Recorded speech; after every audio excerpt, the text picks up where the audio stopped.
तमाड़ में 2 brown sugar तस्कर गिरफ्तार। 15 ग्राम नशीली पदार्थ व 1,70,000 रुपए बरामद।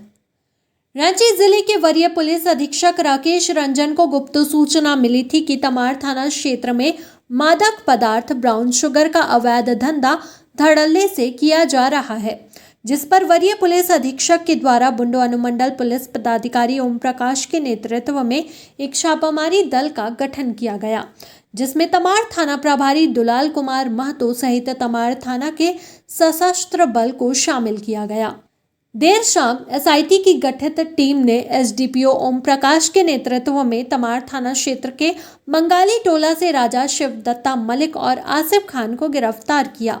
इनके पास 15 ग्राम अवैध मादक पदार्थ ब्राउन शुगर, 2 वजन करने की मशीन, एक कीपैड मोबाइल फोन और कुल 1,70,000 रुपए बरामद किया गया, जिसकी आधिकारिक पुष्टि आज शुक्रवार को रांची जिला ग्रामीण एसपी गौरव गोस्वामी ने प्रेस वार्ता में की।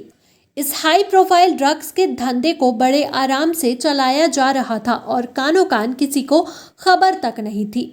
वहीं दूसरा गिरफ्तार आरोपी आसिफ खान, जो वर्तमान में बुंडू अपने ससुराल में रह रहा था और ड्रग्स के धंधे से जुड़ा था। फिलहाल बुंडू अनुमंडल पुलिस पदाधिकारी ओम प्रकाश की अगुवाई में तमाड़ पुलिस अब इस धंधे के पीछे बैठे सफेद पुश और पूरे गैंग के धरपकड़ में जुटे हैं, जो इस ड्रग्स के रैकेट को चलाकर तमाड़ जैसे ग्रामीण क्षेत्रों के युवा पीढ़ी को बर्बाद करने में जुटे हैं। रिपोर्टर जितेंद्र सार, बुंडू, तमाड़। कल देर रात वरीय पुलिस अधीक्षक महोदय को एक गुप्त सूचना प्राप्त हुई थी कि तमाड़ थाना क्षेत्र अंतर्गत एक बंगाली टोला है, वहाँ पर कुछ व्यक्तियों के द्वारा जो मादक पदार्थ है उसकी खरीद बिक्री की जा रही है। उस उक्त सूचना का सत्यापन एवं आवश्यक कार्रवाई हेतु वरीय पुलिस अधीक्षक महोदय द्वारा एक एसआईटी टीम का गठन किया गया था और उस एसआईटी टीम में जो एसडीपीओ बुंडू हैं, थाना प्रभारी तमाड़ और अन्य पुलिस पदाधिकारी शामिल थे।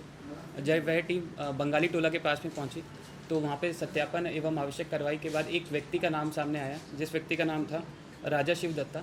तो उस घर के पास जैसे ही पुलिस हमारी टीम पहुंची तो वहां पर एक व्यक्ति जो कि पुलिस को देखते ही वहां से भागने का प्रयास किया गया और जो हमारी पुलिस टीम थी उसको पकड़ा गया, उसका पीछा करते हुए, और उस व्यक्ति के द्वारा अपना नाम आसिफ खान बताया गया। उसकी फिर जब हम लोगों ने पूछताछ की और पूछताछ के बाद उसकी जो पर्सनल सर्च रहता है, धारा 50 NDPS एक्ट के तहत उसका पर्सनल सर्च किया गया तो उसके पास से 3 ग्राम ब्राउन शुगर मिला। उसके बाद उससे जब पूछताछ की गई थी कि यह ब्राउन शुगर उसने कहाँ से ख़रीदा है तो उसके द्वारा बताया गया कि यह ब्राउन शुगर उसके द्वारा राजा शिव दत्ता के घर से ख़रीदा गया है। उसके बाद हमारी टीम वहाँ पर गई और उसके घर को भी हम लोगों ने प्रॉपर्ली सर्च किया।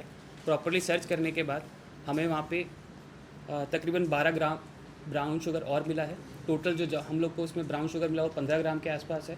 इसके साथ साथ एक वेइंग मशीन जो होती हैं, जो कि तोलने के लिए काम आती हैं, 2 ऐसी वेइंग मशीन्स मिली हैं। साथ ही साथ कैश मिला है 1,70,000 रुपीज़, जो कि उससे पूछा गया जो अभियुक्त हैं राजा शिव दत्ता, तो उनके द्वारा बताया गया कि यह जो माल है, ये जो कैश है, ये इनके द्वारा मादक पदार्थ को बेचने के उपरांत ही इन्होंने बनाया है।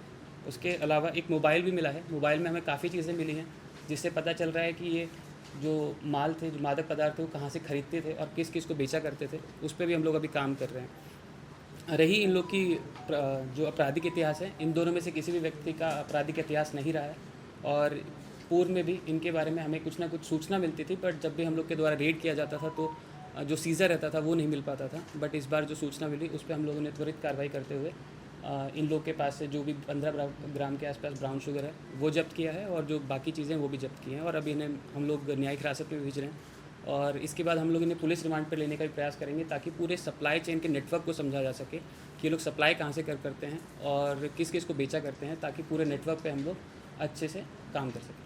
दोनों आरोपियों का कोई आपराधिक इतिहास नहीं मैम, उसमें जैसे मैंने बताया कि दोनों में से किसी का भी आपराधिक इतिहास नहीं है। सर, कितने दिनों से ये काम में इन लोग लिप्त थे क्या? देखिए, जितना अभी तक समझ में आ रहा है पिछले 4-5 महीने से काफ़ी एक्टिव थे ये, और इसके अलावा तो ज़्यादा पूछताछ हम लोग अभी नहीं कर पाए हैं, तो पुलिस रिमांड पे लेंगे, उसके बाद हम लोग अच्छे से। बेचने का कोई एरिया लिमिट था या कहीं भी जाके बेचते? देखिए, ये लोग जैसे मैंने आपको बताया कि जितना लिमिटेड पूछताछ में सामने आया है, ये लोग व्हाट्सएप, फेसबुक, इंस्टाग्राम, इनके माध्यम से डिफरेंट लोग को कॉन्टैक्ट करते हैं, अपने एरिया में बुलाते हैं या फिर कई बार होता है कि खुद ही चले जाते हैं वहाँ पर और वहाँ पर ये चीज़ों को जाकर बेच देते हैं। देखिए, उस पर काम कर रहे हैं। 3-4 जगह का नाम आया है, 3-4 व्यक्तियों का भी नाम आया है। उस पर हम लोग कार्रवाई करेंगे और मतलब सत्यापन भी करेंगे उन व्यक्तियों का। उसके बाद उस पर देखेंगे उनके वहाँ से रिकवरी क्या है और कहाँ से ये लोग पूरा सप्लाई चेन नेटवर्क है इन लोग का। सर एक सर देखिए, आपको जैसे बताते चलें कि जो पूरा एक जागरूकता अभियान चलाया गया था, तकरीबन 15-20 दिन हम लोग थे। हम लोग जितने भी स्कूल थे, कॉलेजेस थे, एजुकेशनल इंस्टीट्यूशंस थे, हम लोग वहाँ पे गए, लोगों को जागरूक किया। उसके बाद ही आप देखिएगा कि तो हमारे पास में जो इन्फॉर्मेशन आना स्टार्ट हुआ है लोगों की तरफ से, तकरीबन 20 या 25 केसेस के आसपास हम लोग ने रांची जिला में रजिस्टर किए हैं पिछले 1 महीना के अंतर्गत। तो लोग इसमें मिलके काम कर रहे हैं। जो रांची की जनता है वो हमें पूरा सहयोग कर रही है ऐसे लोगों के खिलाफ कार्रवाई करने के लिए।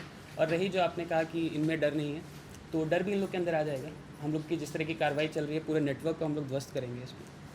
ठीक है जी।